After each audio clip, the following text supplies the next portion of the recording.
আসসালামু আলাইকুম, সকলকে শুভেচ্ছা জানাচ্ছি। আমি ফিরোজ।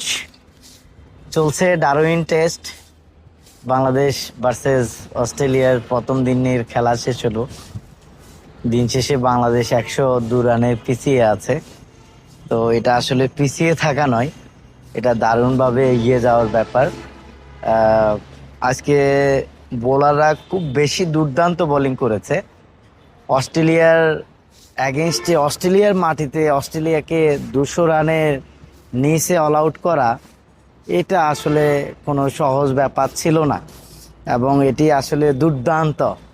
আমাদের লক্ষ্মীপুরের লক্ষ্মী ছেলে মিস্টার হাসান মেহমুদ, তিনি 17 ওভার বোলিং করে 3 মেইডেন 55 রান দিয়ে 6টি উইকেট তুলে নিয়েছে। টপ অর্ডারের প্রথম 4 জনের মধ্যে 3 জন এবং লোয়ার অর্ডারের 3 জন, টোটাল 6টা উইকেট হাসান মাহমুদ তুলে নিয়েছে। তাসকিন 2টি উইকেট এবং স্যালুট বয় ইবাদত 2টি উইকেট নিয়েছে। আমি একটা জিনিস চিন্তা করছিলাম, যদি শরীফুল হাসান, নাহিদ 3 জন একসাথে বল করে তাহলে ব্যাপারটা কেমন হবে। যদিও পরবর্তী টেস্টে আমরা শরীফুলকে হয়তো পেতে যাচ্ছি। তো মেন বিষয় যেটি, বাংলাদেশের আজকে প্রথম দিন শেষে 96 রান 1 উইকেটে, 24 ওভার খেলেছে। হাতে 9টি উইকেট রয়েছে। Mominul Haque test specialist batsman, তিনি 35 রানে অপরাজিত আছেন। তানজিদ তামিম, তিনি 32 রানে অপরাজিত আছেন।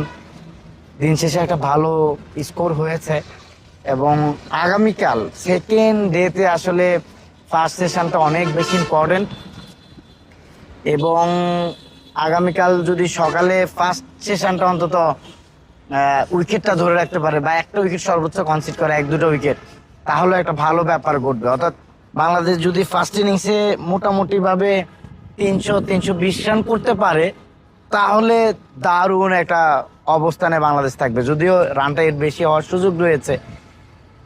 বাংলাদেশ এই মুহূর্তে 96 রানে 1 উইকেট, এখনো কেবল প্রথম দিন গেল।